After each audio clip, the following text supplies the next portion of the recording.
जहां आज ओला की इंडिया के 250 से ज़्यादा शहरों में 15 लाख से ज़्यादा कैब्स चल रही हैं।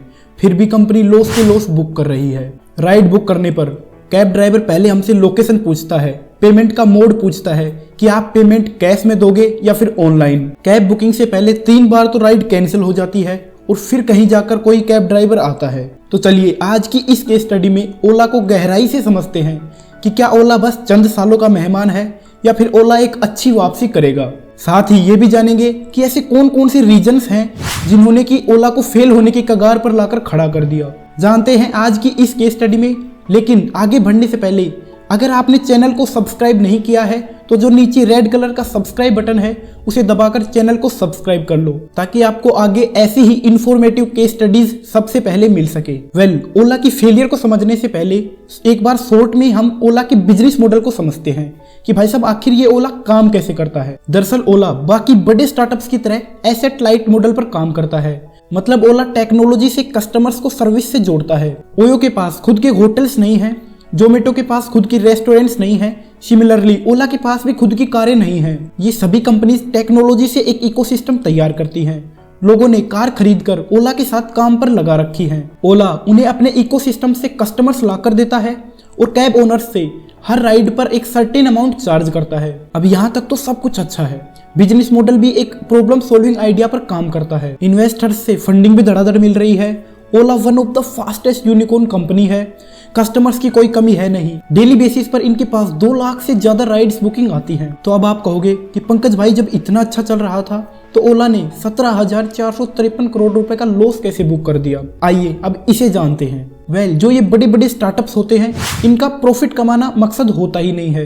इन्हें शुरुआत में तो ज्यादा से ज्यादा ग्रोथ चाहिए, ज्यादा से ज्यादा कस्टमर्स चाहिए। इसके पीछे चाहे पैसे कितने भी खर्च हो जाएं। इन्वेस्टर्स यही बोलते हैं कि बस तू कैसे भी करके लोगों को अपने प्रोडक्ट की आदत लगवा ले, पैसे तो बाद में कमा लेंगे। इसी कारण इंडिया के टॉप 100 स्टार्टअप्स में से 77 स्टार्टअप्स अभी लॉस में हैं, जिन्होंने आज तक प्रॉफिट की कभी शक्ल देखी ही नहीं, लेकिन उन्हें फंडिंग धड़ाधड़ मिल रही है। ओला भी उन्हीं स्टार्टअप्स में से एक है। मेजरली ये स्टार्टअप्स 4 फेज के अंदर काम करते हैं। फर्स्ट फेज होता है कस्टमर एक्विजिशन।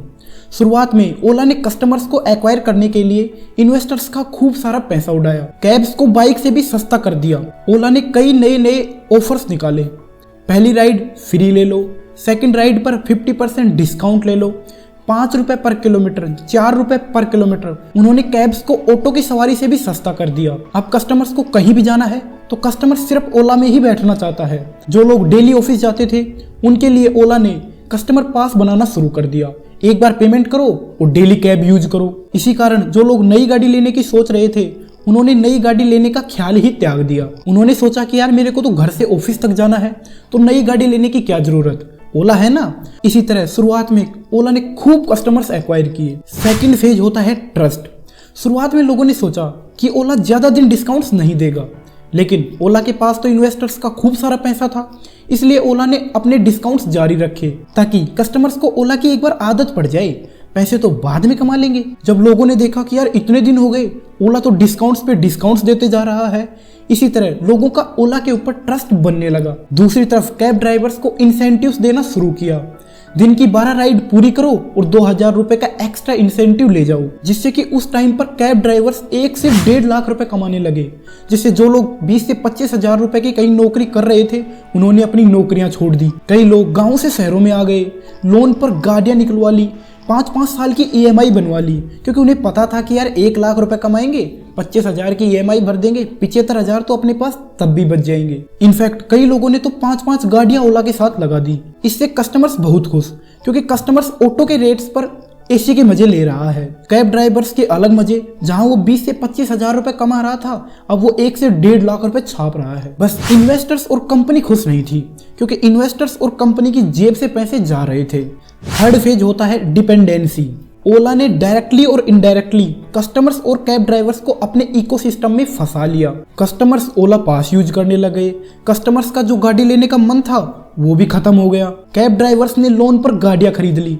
अब वो चाहकर भी ओला को नहीं छोड़ सकता था, क्योंकि उन्हें हर महीने EMI देनी होती है।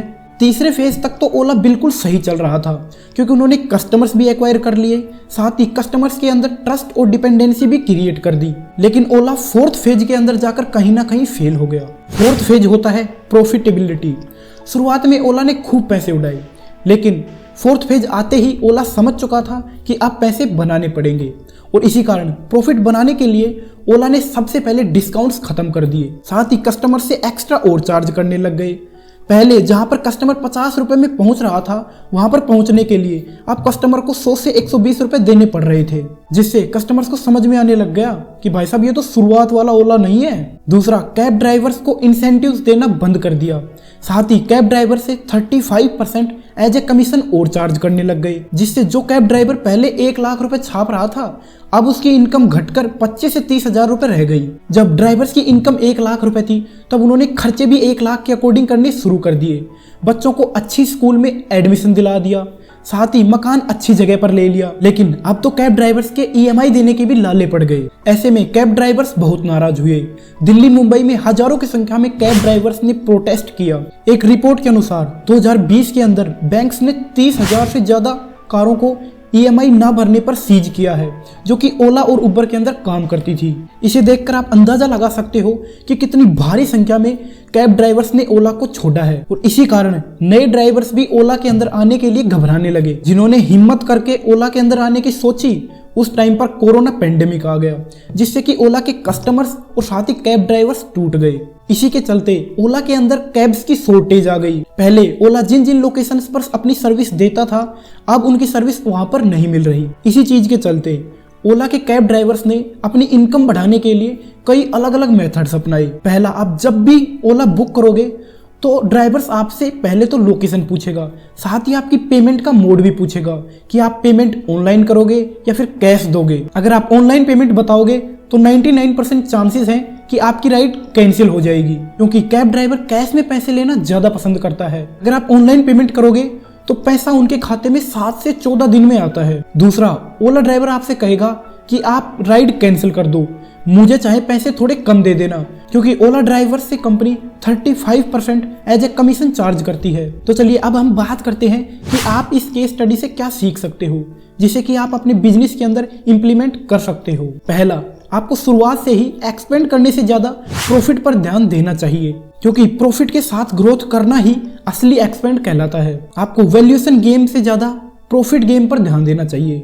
आपको वैल्यूएशन के चक्कर में पड़े बिना आपको ज्यादा से ज्यादा प्रॉफिट कमाने पर ध्यान देना चाहिए। दूसरा, आपको अपने एम्प्लॉयज के साथ अच्छा तालमेल रखना होगा, ताकि आपका एम्प्लॉय आपके बिजनेस में कोई भी कमी है उसको पूरा करने के लिए हमेशा तैयार हो, क्योंकि ओला के अंदर एम्प्लॉय कल्चर ज्यादा अच्छा नहीं है। इनफैक्ट ओला के अंदर पिछले कुछ सालों में CMO, CFO जैसी बड़ी बड़ी पोस्ट पर भी रिजाइनिंग हुई है, जिससे कि कोई भी एम्प्लॉय ओला की असली प्रॉब्लम को समझ ही नहीं पाया। अगर आप अपने एम्प्लॉय के साथ अच्छा बिहेव करोगे तो आपका एम्प्लॉय ज्यादा प्रोडक्टिव और साथ ही ज्यादा इनोवेटिव होगा। थर्ड, आपको आपके एग्जिस्टिंग बिजनेस से कभी भी फोकस नहीं हटाना चाहिए। भावेश अग्रवाल जी ने ओला कैब्स पर ज्यादा फोकस नहीं किया, उन्होंने अपना सारा फोकस ओला इलेक्ट्रिक पर डाल दिया। तो आपको कभी भी आपके अपने एग्जिस्टिंग बिजनेस, जिससे कि आपको मार्केट के अंदर एक पहचान मिली है, उसे कभी भी राम भरोसे नहीं छोड़ना चाहिए, क्योंकि आपका एग्जिस्टिंग बिजनेस आपकी ब्रांड वैल्यू पर पॉजिटिव और साथ ही नेगेटिव इंपैक्ट दोनों ही डाल सकता है। तो चलिए आज की इस केस स्टडी में बस इतना ही। मिलते हैं आपसे जल्दी किसी नई वीडियो में, तब तक के लिए